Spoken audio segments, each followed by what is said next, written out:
Welcome to WhiskyCast, cask strength conversation featuring news and interviews from the world of whiskey. I'm Mark Gillespie. This is episode number 875 for June 14th, 2021. Coming up in a few minutes. And only now are they in a position to say everything that we have is from our distillery. But what have I been drinking for the last 20 years? I've got whiskies up here on the shelf and I'm like, I couldn't tell you what's in the bottle. And that is the problem. So I think the consumer looks at this and says, I don't really care how you've done it. I just want to know the truth. Japan's new industry standard for what can be called Japanese whiskey took effect back in April, with a goal of providing more transparency for whiskeys that often have been blended with imported Scotch and Canadian whiskeys. Shibui Whiskey's American-based founders launched their brand last October and built that transparency into their whiskeys from the beginning. Nicholas Pollacchi is one of those founders.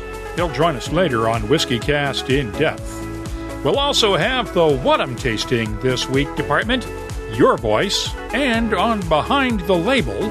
How cool is that? I mean, everybody would want, a Viking ship, every Highland Park, or for that matter, a good Scotch whiskey aficionado would want a Viking ship bar in their yard or at their business. The news is next on this week's WhiskyCast. And now, a message from Robin Redbreast. A pair of socks, a book, some suspect ties, a compact toolkit. Oh, another book. And a shaving kit. Actually, I could do with that. But anyway, sometimes you've got to take things into your own hands. Go on, treat yourself. Happy Father's Day from Redbreast, proud sponsor of WhiskyCast.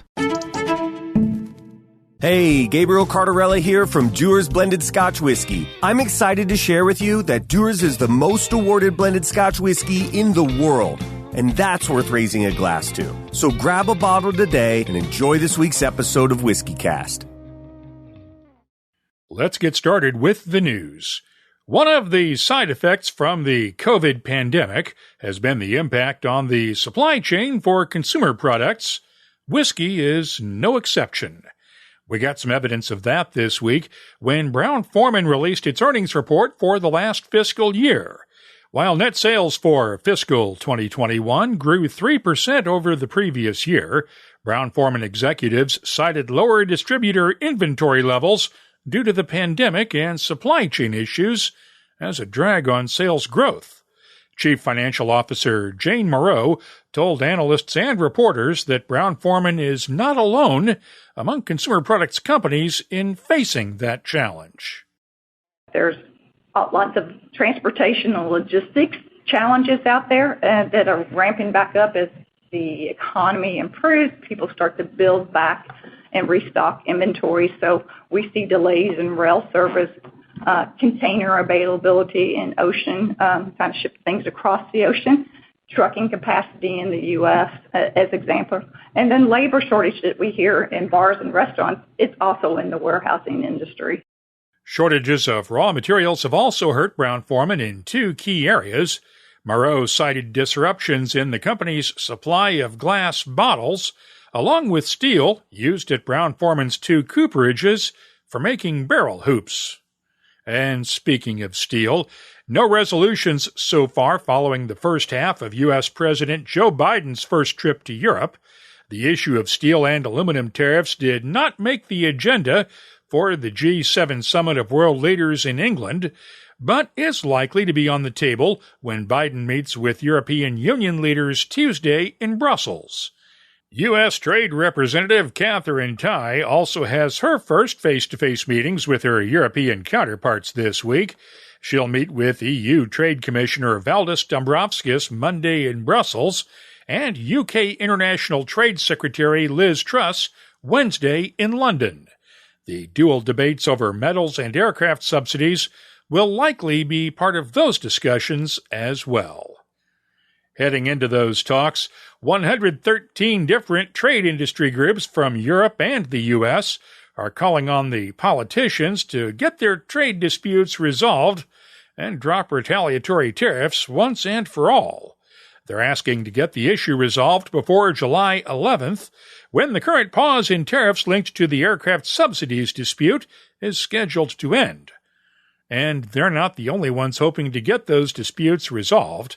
Dozens of U.S. distillers have seen their export sales to Europe disappear over the last 3 years. Herman Mihalich of Dad's Hat, Pennsylvania Rye was one of our guests on Friday night's Happy Hour Live webcast.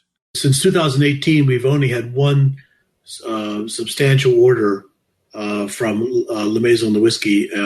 It was really just a minimum required to keep a couple of their customers who were already buying it. But from a development point of view, it just put us dead in the water. It's been unfortunate because we think we had a nice head start. We started with La Maison de Whiskey in 2014. And we were making, when they did their 60th anniversary, they picked a single barrel of ours. And I think we had a nice relationship going there. And the tariffs really hurt us a lot. Now, if the diplomats need a lesson in how competitors can work together, they can look to Bardstown, Kentucky, where 5 of the bourbon capital of the world's distilleries have come together on a unique project. The Bardstown Collection will see Jim Beam, Heaven Hill, Bardstown Bourbon Company, Preservation Distillery, and Log Still Distillery each release their own unique bourbons using a common bottle design that celebrates Bardstown's whiskey heritage. Proceeds from each of the 5 whiskeys will be donated to the Bardstown community, and the whiskeys will go on sale at each distillery's Visitors Center this September, just in time for the Kentucky Bourbon Festival. On that note, the Bourbon Festival is expanding to a second week of events next year, but that second week of events will come in June as part of a new partnership with the Kansas City Barbecue Society. They'll be putting together the Bourbon Capital Barbecue Challenge and Distillery Invitational, which will pit professional pitmasters against each other in barbecue competition. There will also be a separate competition for teams from the state's distilleries. Now, when you see the words distilled in Indiana on a bottle of whiskey, chances are you're probably going to assume it came from MGP in Lawrenceburg, Indiana, the state's largest distillery and one of the major suppliers of bulk whiskey, especially rye whiskey. However, more than 30 of the state's craft distillers are now trying to make Indiana rye mean more to whiskey lovers. They persuaded state lawmakers to pass legislation defining Indiana rye whiskey earlier this year, and Governor Eric Holcomb signed the bill into law in April. It takes effect on July 1st and requires that an Indiana rye whiskey be distilled from at least 51% rye and matured in the state for at least 2 years. Hard Truth Distilling in Nashville plans to release one of the first Indiana ryes on July 3rd. And full disclosure, the distillery is located literally overlooking my old high school. Finally, congratulations to our good friend Charles McLean. The longtime Scotch whiskey writer and consultant made Queen Elizabeth's 2021 birthday honors list this weekend. He has been named a member of the Order of the British Empire, or MBE, for his service to the Scotch whiskey industry. It's a highly deserved honor for Charlie. Well done. You can keep up on the latest whiskey news all week long at whiskycast.com. If you missed Friday night's Happy Hour live webcast with Alex Munch of Denmark's Stauning Whiskey and Herman Mihalich of Dad's Hat Rye, the on-demand replay is available right now at the WhiskyCast YouTube channel. Join us this Friday at 5 p.m. New York time, 10 p.m. London time, and 2100 GMT on YouTube, the WhiskyCast Facebook page, Twitter, and Twitch.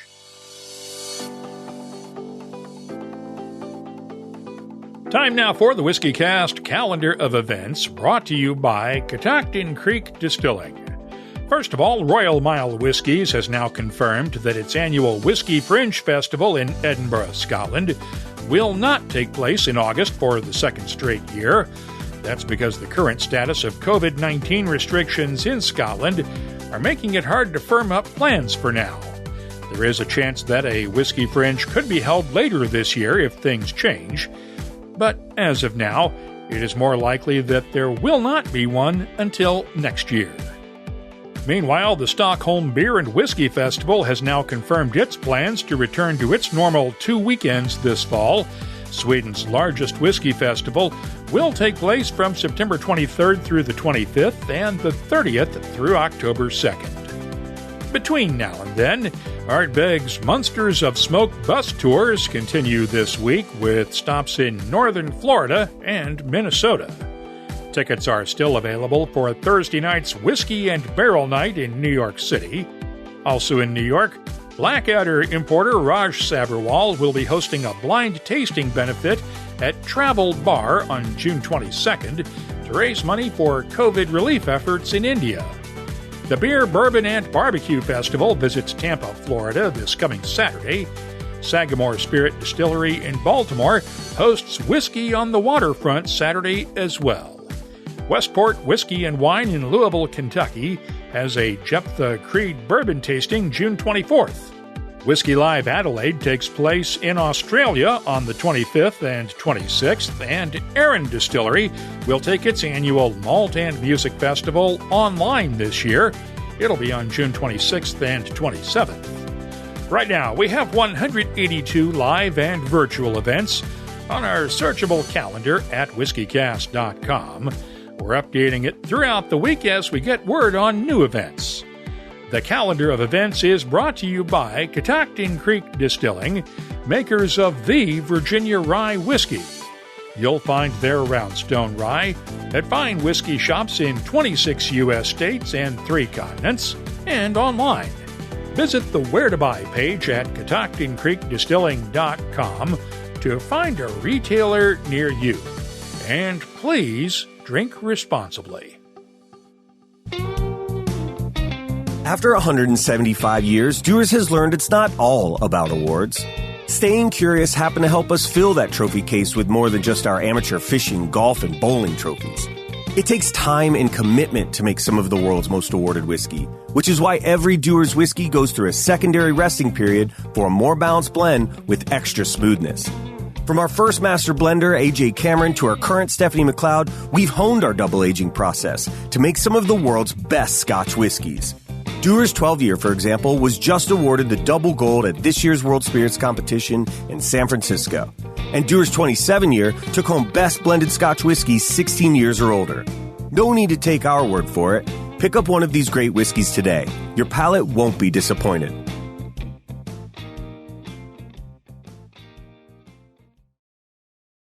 WhiskyCast In-Depth is brought to you by Oban and the Classic Malts lineup. The boom in Japanese whiskey has been one of the biggest stories in the whiskey world over the last decade, but as we have reported before, not all of the whiskey in bottles labeled as Japanese whiskey actually came from Japan. There is no legal definition in Japan for Japanese whiskey, but earlier this year, most of the nation's whiskey makers agreed on an industry standard. It requires any whiskey that's going to be labeled as Japanese whiskey to be fermented, distilled, and matured in Japan.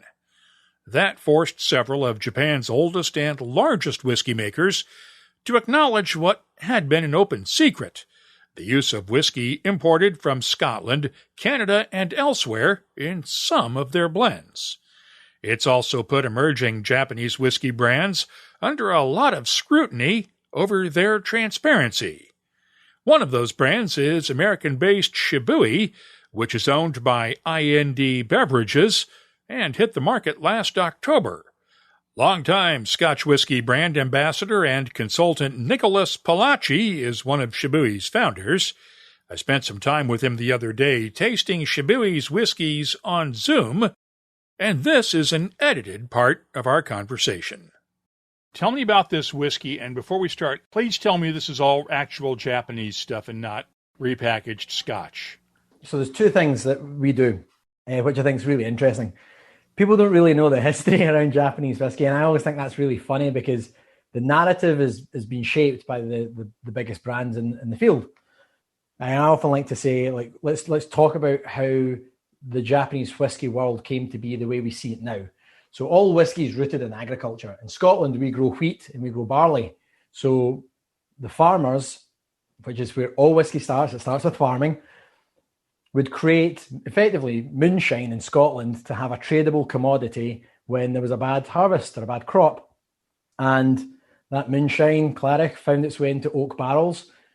The story's told itself. We understand oak maturation. We have better colour, flavour, character comes from that. So instead of drinking, moonshine, which was a 50-50 flip of a coin, whether or not you were going to get really drunk or really dead. And that's it. But it was all based in agriculture in Scotland. Same thing is true in the United States, except that agriculture is different. We grow corn in the United States. So moonshine was made predominantly with corn. Mash bills were then produced. Lo and behold, the agriculture shapes the whiskey, and then we have oak maturation introduced. In Japan and in Asia, the grain is rice. And for 600 plus years, they've had rice distillation and rice fermentation and rice brewing going on. And then in 1918, Masataka Taketsuru visits Scotland. So this amazing guy comes back and says, actually, we're doing it all wrong and we need to stop what we're doing. And instead of doing what we're going to do, we're going to buy all our grain from Scotland and we're going to distill it in a place in Japan that looks like Scotland. And we're going to do it in stills that were built in Scotland. And that is what has now been classified as Japanese whiskey, which is no roots in the agriculture of the land, no roots in the processes derived from the practices from the land, but instead much more around the lines of replicating what was going on in Scotland, which is fantastic. And as a Scotsman, I'm really proud and really, it's great flattery to see that. But the one thing that didn't come out of that journey, and the one thing that really wasn't a carbon copy from what happens in Scotland, is the fact that the distilleries in Scotland have survived and thrived because we buy, sell, and trade barrels of whiskey with each other for blending. In Japan, because Masataka Taketsuru helped set up Suntory and then left to create the biggest competitor, Nikka, the message that has been set has been, we don't buy and trade barrels, which is fine. But for blending purposes, if you can't buy whiskey domestically, then you have to buy whiskey internationally. And the closest thing to malt barley whiskey or wheat grain whiskey being distilled in Japan is malted barley whiskey from Scotland or wheat grain whiskey from Scotland. So the blenders for over 100 years have refined that process. Now, when we came to look at Shibui, the two things that came out of it were, look, we want to create a brand that celebrates a couple of things. We want to celebrate these amazing blending teams. And we also want to look at what would Japanese whiskey really look like if it was the grain of the land. So for us, that's what we've done. We've got a Nagata range, which is our grain select, our pure malt, and our pure malt 10-year-old. We are absolutely crystal clear, transparent that these are world blends. If you go to our website, you can see a play-by-play. We've got something called Beyond the Bottle. We're 100% natural color for all Shibui. We detail out every single play-by-play from where the whiskies are from, what the blend is, what the grain is, what the distillation style is and the fermentation style is, what ABV is, what the cask maturation is. So we're using, for our Nagata whiskies, we have a whiskey that's distilled in Japan, blended with whiskies from Scotland, because that was the art form of all blending for over 100 years in Japan. That's what happened. But the interesting thing about all of it is that even now the distilleries, and I'm talking really about the big players in the field, they're now in a place where they're distilling 7.5 million litres of alcohol a year. They've got over 1 million barrels in some of their warehouses. Cool. They're large scale, big distilleries. That's twice the size of Dalmore, right? That type of production facility. That's what I would consider to be a large whiskey distillery. And only now are they in a position to say everything that we have is from our distillery. But what have I been drinking for the last 20 years? I've got whiskies up here on the shelf and I'm like, I couldn't tell you what's in the bottle. And that is the problem. So I think the consumer looks at this and says, I don't really care how you've done it. I just want to know the truth. And the reality of it is that we've always heard this half story. Like if you want to talk about Masataka Taketsuru, phenomenal. And that's the story of Nikka. But if you go to Suntory, they don't even mention his name. So how can this guy be the godfather of Japanese whiskey and not even be talked about at the production facilities. And it's just, to me, I almost feel like we're missing the trick. We're missing half the story. And the reality of it is, from my standpoint, is when we looked at the amazing blenders and the blending team that we use in Nagata are ridiculous. It's a multi-award winning distillery that we partner with in Nagata. We talk about it being world blended because that's what they do. And it's still this process of marrying flavors together. But fundamentally, I struggle for somebody to look me straight in the eye and say that grain from Scotland being distilled in stills made in Scotland that just happened to all be shipped out to Japan is Japanese whiskey. It's fantastic whiskey and it's beautiful and it's really well made. And we're using multi-cask maturation to help bring out amazing flavors. So we're using bourbon casks, we're using Oloroso sherry casks. And then when we marry those whiskies together from Scotland and from Japan, everything's finished in Japanese Mizunara oak. And we do that for our entry-level whiskies, for those three whiskies, the Grain Select, which is 100% wheat, the Pure Malt, which is malted barley, and Pure Malt 10-year-old, which is, again, 100% malted barley, but at least 10 years old. And then we have our whiskies from Okinawa. And this, to me, was something that I get really excited about very quickly, because this is the grain of the land. Like, in the continent of Asia, the largest cereal in the world is rice. The grain that has been used for sake, for sochu, and for distilling other things in Japan has always been rice. Now, there are lots of different varieties of rice that produce 101 different flavor profiles. You know, the majority of rice whiskies that are out in the market right now use Japonica rice, which is very, very high grade, effectively super high grade sushi rice. It's very delicate, it's very pretty. And that's not what we're doing. We're actually using long grain indica rice. Almost, those types of rice grains are often referred to as aromatic rices. We're looking for that flavor profile. In the saccharification process, which is super geeky, but basically, in order to create the enzymes that convert starches to sugars, you need to go through saccharification. For barley, we go through a malting process. For rice or for corn, you don't need that. You either use other cereals to help create the enzymes. In the case of Canadian whiskey, you just add in enzymes. And in the case of Japan, we use koji. So koji is effectively high-grade, food-grade mold, which sounds a bit odd. But basically what it does is it creates a barrier to bacteria. You fold it into the rice mash with hot water, and it creates basically shoots up hyphae, which push out spores, and that acts as like an umbrella to bacteria getting into the mash. Most other rice whiskies will use white or yellow koji. In the case of Shibui, we're using indigenous Okinawan black koji, which produces a super high amount of citric acid. Now, there are two things that I've said here that I think are really important. First of all, using a different type of rice grain, which is an aromatic flavoursome rice. And secondly, using a black koji, which produces a high amount of citric acid. Both of these things are about packing flavour into the product. So people often think about rice whiskey as being super light and delicate, because a lot of them are, and they're fantastic. That's not what we're doing with Shibui. We're working with distilleries that have honed in this craft for 6 and 7 generations in some cases. Some of our whiskies come from Shinzato Distillery. We use Shinzato Distillery, we use Masahiro Distillery, and we use Kumisen Distillery in Okinawa.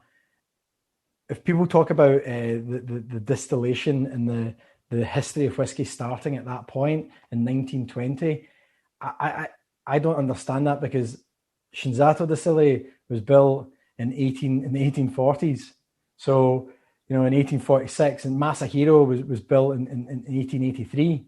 And what they were originally producing was something called awamori, which is basically the grain of the land being distilled, fermented, and instead of going into oak back in the 1900s, it was going into clay pots.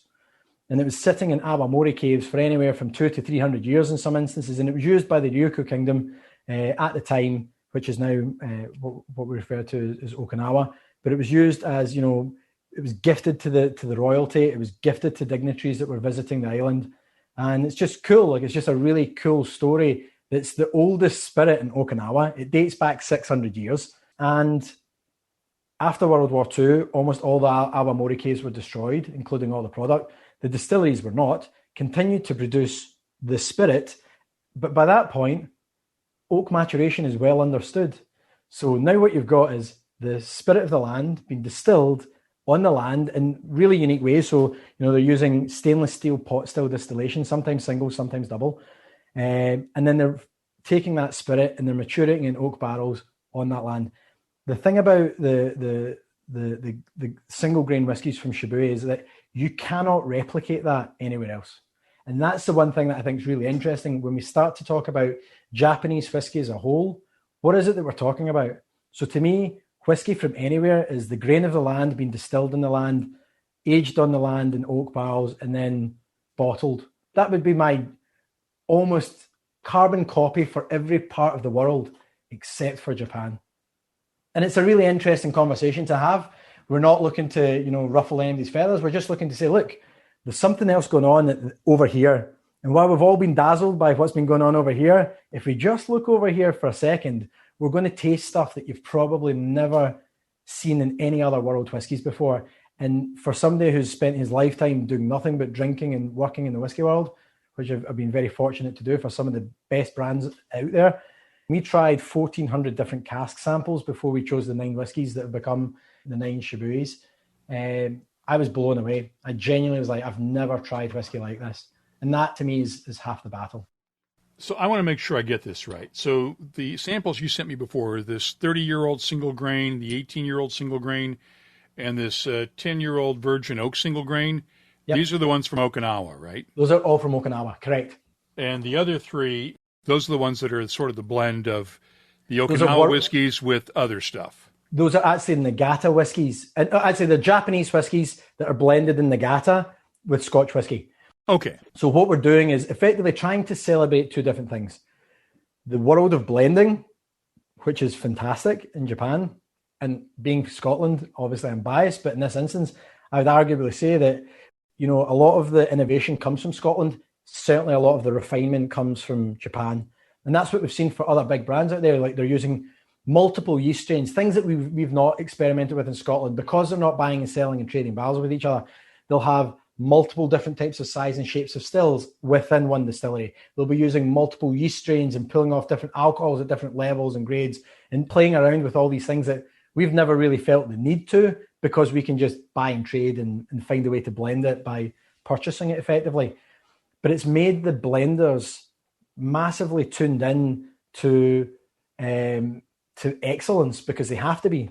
So if you're buying whiskies from around the world for blending, I think it's a much, much more difficult task to blend in that instance. But then what we've effectively got with our single grain whiskies, these are one single distillery expressions. So each one of those single grains that you mentioned come from one specific distillery, and they're an example of single grain premium indica long grain rice whiskies from that particular distillery. And we've got the 10-year-old virgin oak. That is white oak. The virgin white oak is brand new European oak, and it's we toast the inside of the wood to caramelize the natural sugars, and then the grain whiskey pulls out an amazing amount of grilled tropical fruit, coconut. It's something that every time we go through the tasting with people, most people, first and foremost, number one thing I hear is, I can't believe these are rice whiskies. Mostly because most people haven't tried rice whiskey, but also because I think the expectation was that it wasn't going to be particularly pleasant.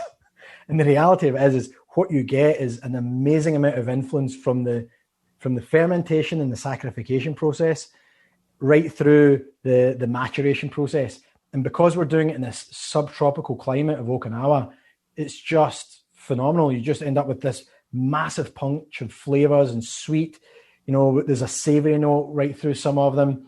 There's kind of beautiful sweet and dry balance across all of them. And they're just really, really interesting.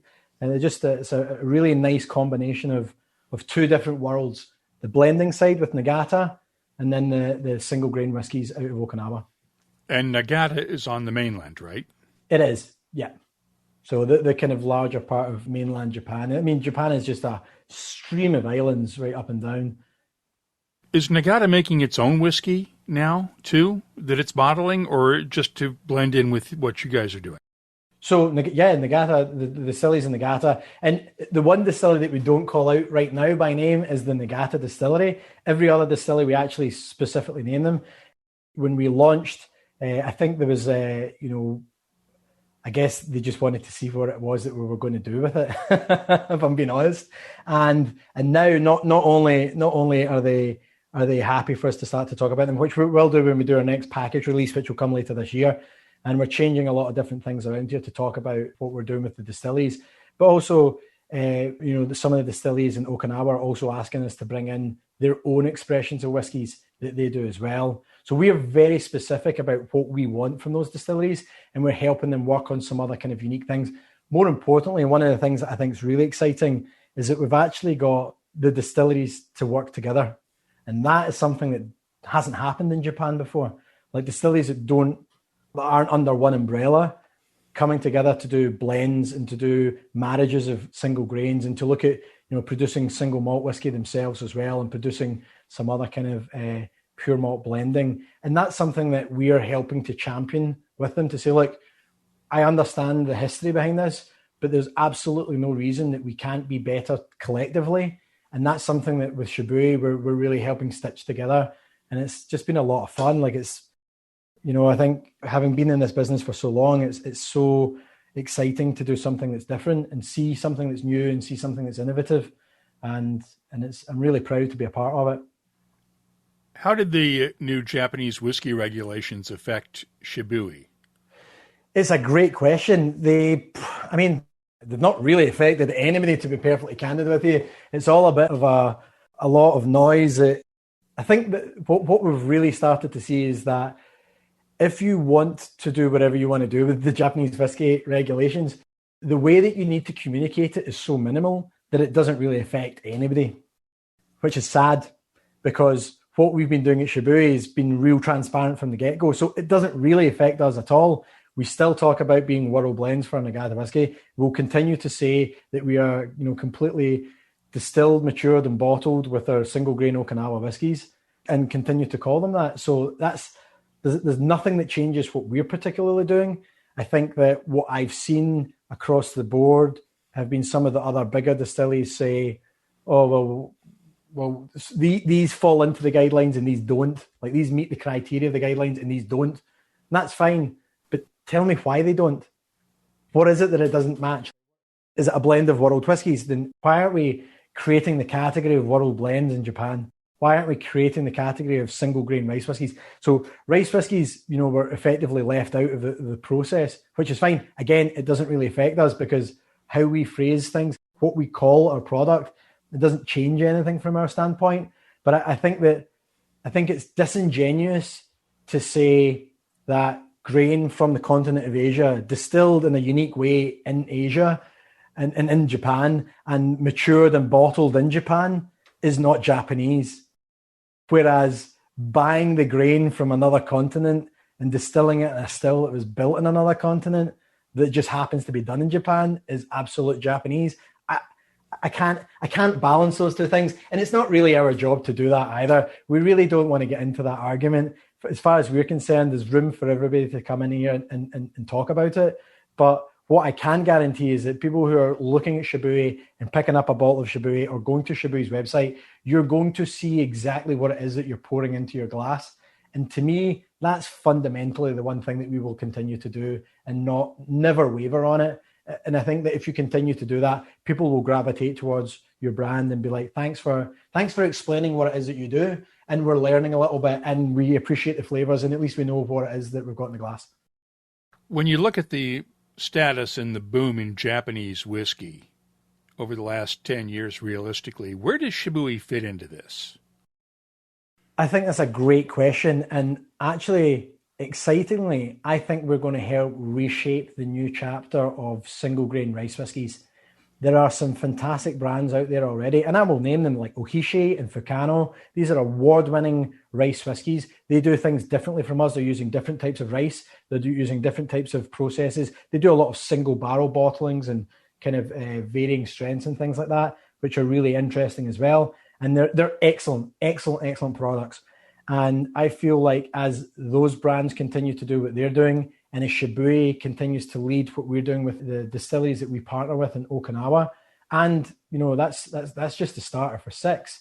We've been in the market. We launched in October 2020, which, as you know, was a fantastic time to launch a brand right in the middle of a pandemic. We'd been working on the brand for about 3.5 years, And part of our strategic marketing plan, Mark, was to launch in the middle of a pandemic. So I feel like our timing was exquisite.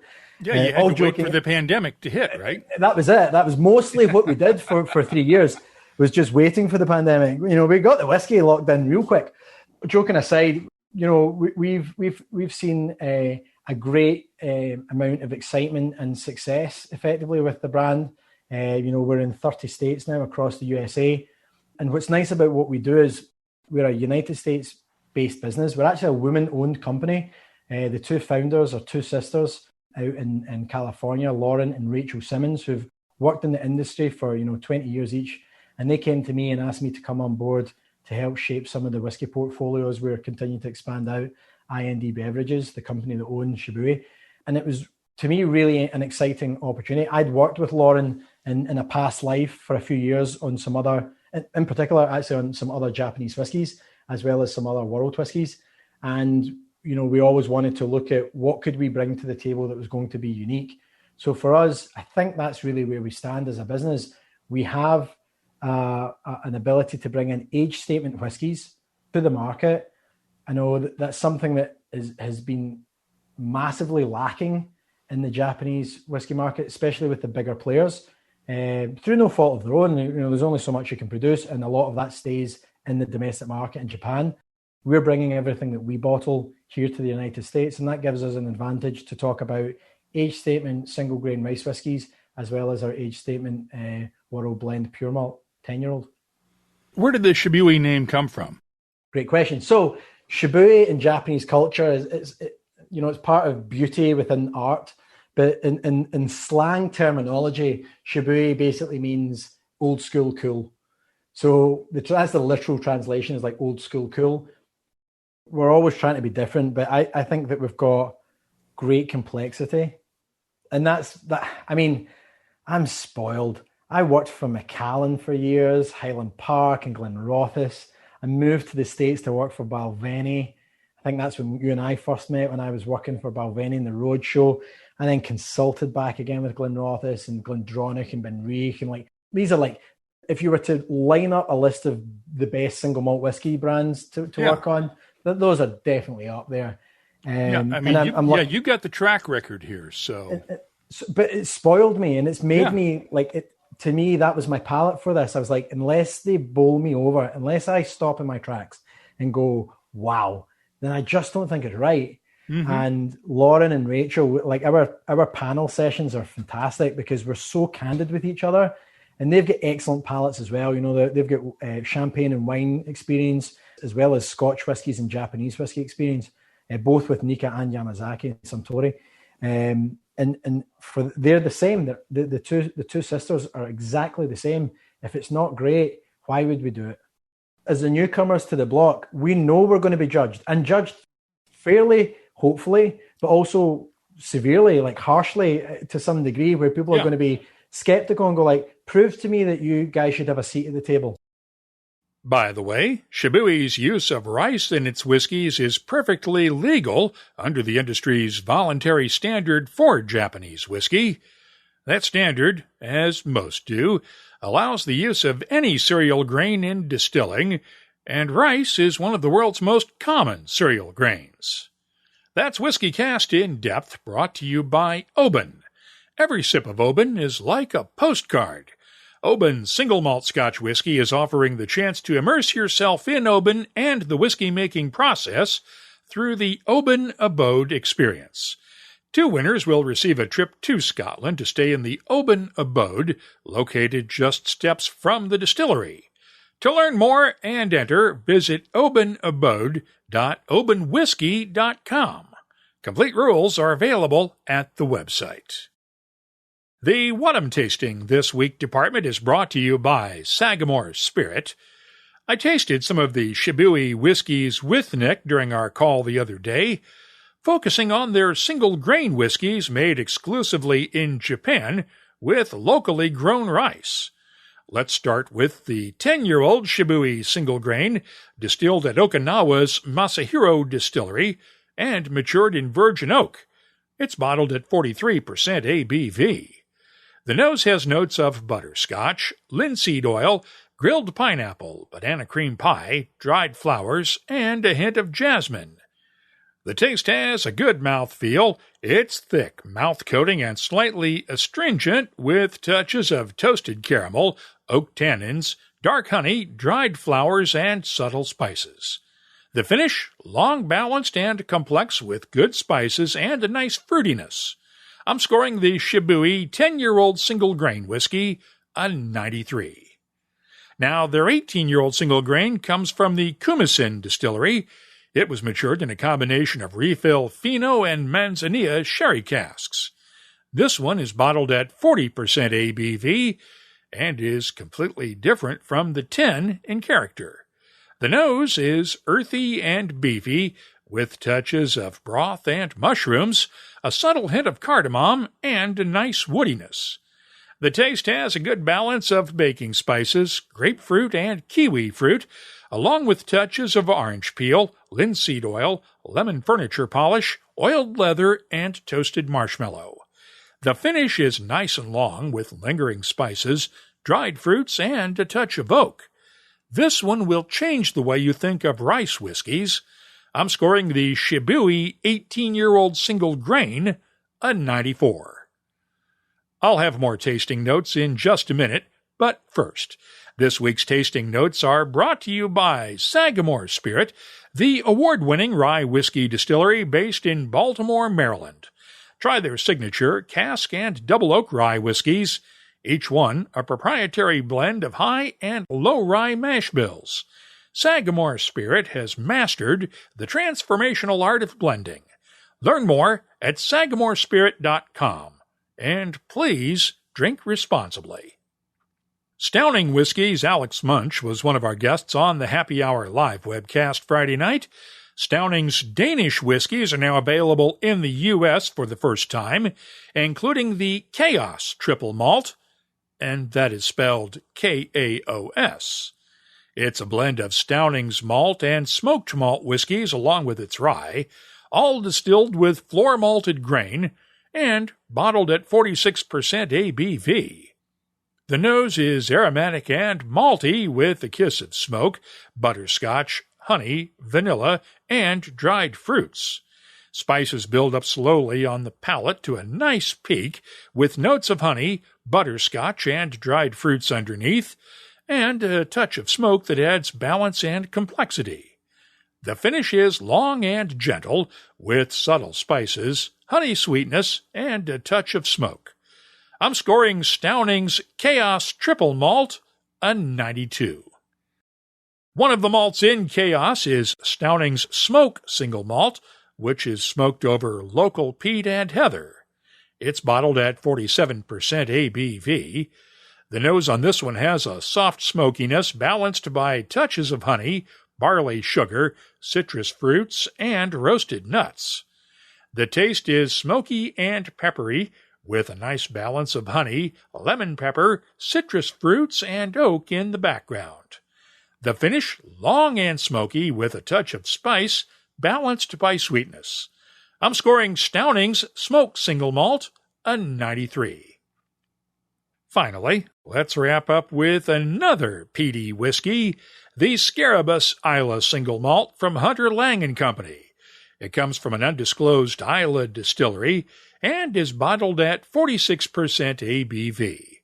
The nose has a soft peatiness along with honey, heather, toasted caramel, dried flowers, and a hint of oak. The taste is smoky and spicy with black pepper, a hint of cinnamon, toasted caramel, honey, and touches of butterscotch and oak. The finish, long and smoky, but still well balanced, with touches of spice and sweetness.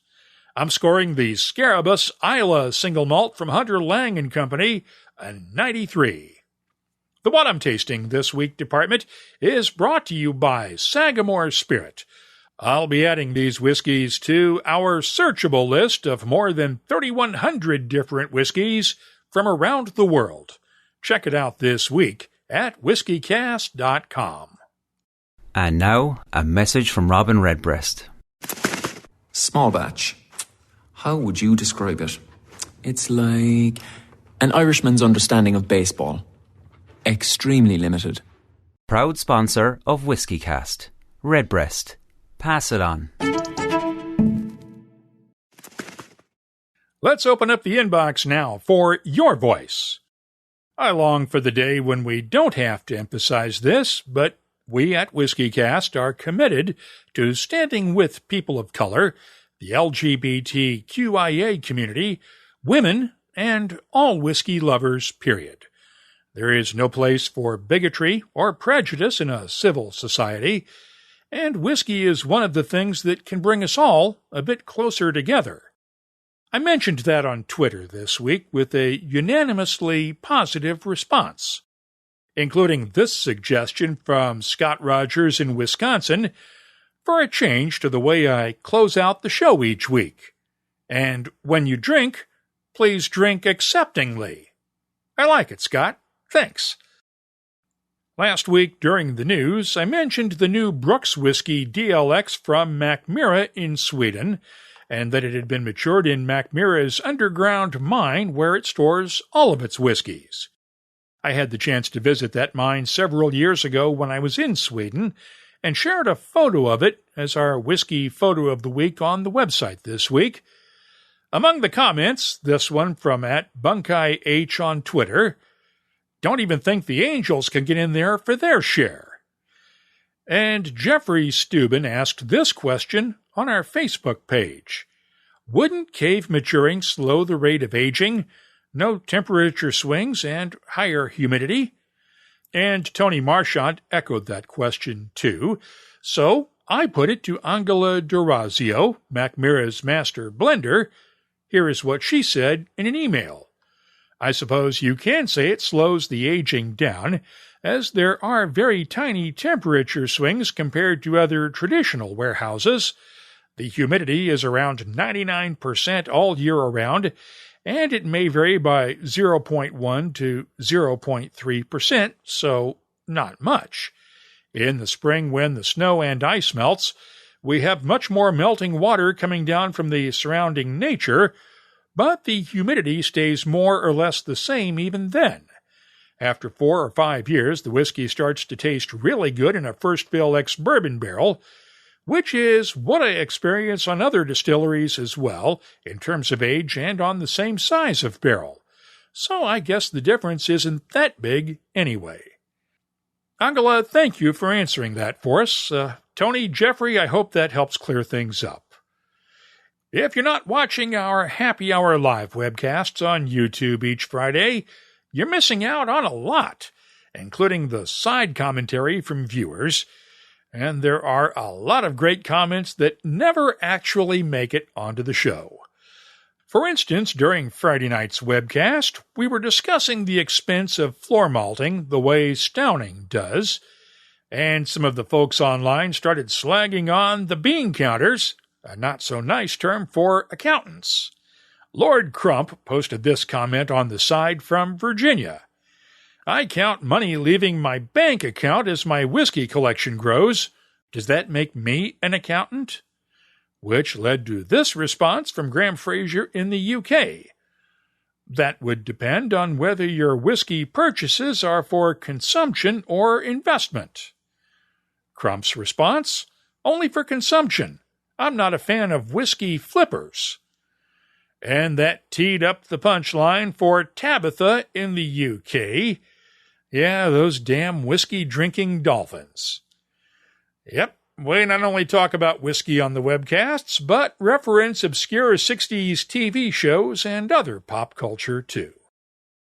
If there's something you'd like to share with whiskey lovers around the world, you can always get in touch with us on Twitter, Facebook, or Instagram at WhiskyCast. The email address is comments@whiskycast.com. Let's close out the show now with Behind the Label, our look at the history, science, and other things that make whiskey unique. It's brought to you by Writer's Tears. Since I shared some tasting notes for Danish whiskies a few minutes ago, let's flip the script and finish up with the story of a Whisky Danish, specifically a whiskey kringle. What's a kringle, you might ask? No, it's not just for serving at Christmas time. And thanks to Bobby Tanzillo of OnMilwaukee.com for tagging me on his tweet the other day about O&H Danish Bakery's Whiskey Kringle, made with Highland Park 12-year-old Scotch. I love pastries, and you know how I feel about whiskey. So this sounded like a wicked combination, and the bakery sent me one to try out. While it's really good, there's an even better backstory behind the creation of O&H's Whiskey Kringle. You might remember Highland Park's Magnus Tour several years ago, in which they sent a trailer-mounted Viking ship around the U.S. for tastings and events.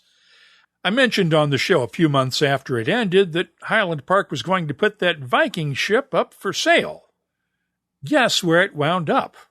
I talked with Eric Olson, the third-generation owner of O&H Danish Bakery in Racine, Wisconsin. There was a Viking ship that was previously purposed by Highland Park Whiskey as a bar, outdoor bar. And how cool is that? I mean, everybody would want, a Viking ship, every Highland Park, or for that matter, a good Scotch whiskey aficionado would want a Viking ship bar in their yard or at their business. So, well, we got excited about it. We found a place for it outside one of our stores. It hasn't been located there yet, but it's in the process. Every day is a little bit closer to that realization. And so we talked with the Highland Park whiskey team, since they previously had used it for the bar, and we explored the idea of creating this whiskey kringle. And they got excited about the idea. And then when they tasted our results and our presentation of this whiskey kringle, they got really excited about it. How did you go about creating it? Because I remember this ship because I saw it in New York City because they were towing this thing on a trailer around to bars and to events all over the U.S. for tastings and for special events during 2017 and 2018. And I remember when they said, we're going to put this thing up for sale, and I was hoping it would go to somebody good. And it looks like it's found a good home. We hope you believe that, and others as well. Creating a kringle. Now, let me first explain to your listeners what a kringle is. And we're just a bakery, right? And we just have this product called a kringle. Well, many people remember their first taste of a kringle. And the kringle is it's an oval-shaped Danish pastry. And it's relatively flat in nature. So it's not real tall, but it's kind of easy to eat because you slice it one piece at a time out of this oval shape. And you just nibble on it or take a big bite, whatever is your pleasure, and then enjoy the sensation of a light, tender, flaky Danish pastry with a wonderful filling that can be anything from a creamed almond filling to a rich, decadent chocolate filling to a nice, pleasing fruit filling. We make a variety of different flavors. And then the pastry is topped. Typically, after it's baked, it's topped with an icing. Sometimes we'll put other things on top. We might put a streusel topping on it. We might put some nuts on top or a variety of different things. And how did the whiskey figure into this kringle? So what do we do? How do we come up with a whiskey kringle? Well, when you're drinking a good whiskey, there's certain things that jump out at you, and for that particular whiskey. In the case of Highland Park whiskey, those flavor notes are caramel, honey, buttery, citrus, smoke, and vanilla. Those are the flavors. So in this particular kringle, the whiskey kringle, we created a caramel filling that we infused with Highland Park whiskey. We elected to go with their Viking Honor selection, the 12-year Highland Park. So that's the flavor notes we were hitting on. And so we took and we infused the caramel filling. So it's a smooth, kind of a buttery caramel filling with that whiskey, Highland Park whiskey infused into it. And then we folded that over the pastry over the top of this. And we made a streusel. And what is a streusel? Kind of is a butter-based topping that kind of, if you make it right, it's got a lot of flavor, a little bit of whatever spice you put into it. It could be cinnamon, it could be a little coconut. In our case, it's a little bit of smoke, and with that butter accent, and it's a little crunchy. So it's kind of a crunchy topping, not crunchy in the sense of hard nuts, just a little bit of a texture difference from the filling. So we have this smooth, creamy caramel filling and this somewhat kind of crunchy, different textured topping. And then we made a honey glaze. So that's where we pull the honey from the Highland Park whiskey. We got this honey glaze. We infused it with a little bit more Highland Park whiskey. And after the kringle comes out of the oven, we brush this honey glaze over the top, and then we made a smooth, creamy vanilla icing, and just a drizzle of that icing over the top of this honey glazed streusel top, caramel filled whiskey kringle. The whiskey kringle will only be available through this coming Saturday at the bakery's website, and O&H does ship worldwide. Eric Olson hints that it could, though, become a permanent part of the menu if demand is strong enough. There's a link for more details at the WhiskyCast website. And as for that old Highland Park Viking ship, it'll be on display soon at the bakery's shop in the Travel Plaza on Interstate 94 at Highway 20, just west of Racine, Wisconsin. If you have something you'd like us to look at on an upcoming episode, just use the contact form at whiskycast.com to get in touch with us. Behind the Label is brought to you by Writer's Tears. Writer's Tears Copper Pot, a rare style of Irish whiskey with a creative twist. A unique triple distilled blend of single pot still and single malt premium Irish whiskies. Writer's Tears Copper Pot. Do you dare to be creative? That's all for this edition of WhiskyCast. You'll find links for the stories in this episode in our show notes at whiskycast.com. That's also where you'll find the latest whiskey news, my tasting notes, the calendar of events, the whiskey photo of the week, and, of course, a complete archive of all of our past episodes, all the way back to 2005. Get in touch with us on Twitter, Instagram, and Facebook at WhiskyCast. The email address is comments@whiskycast.com. Let's talk about our whiskey collections. Dewar's 15-year-old is a great addition, especially for those bourbon-drinking friends of yours. Priced similarly to most 12-year whiskeys, this whiskey should get an award for price alone. And if you like awards, our 15-year just took home a gold medal at this year's San Francisco World Spirit Awards. Find Dewar's 15-year-old online or at a store near you. And now, a message from Robin Redbreast. Hiya, Mark. How's my favourite Redbreast fan doing? Look, I'm going to address the elephant in the room right away. We both know your podcast is dying for a co-host, and I know just the lad who can be the Robin to your Batman. How's that for dropping a hint? Proud sponsor of WhiskyCast, Redbreast. Pass it on. WhiskyCast is a production of Cask Strength Media, copyright 2021, and comes to you from the charming, yet regrettably dry town of Haddonfield, New Jersey. I'm Mark Gillespie, reminding you that when you drink, please drink responsibly and acceptingly. Thanks for listening, and please stay safe.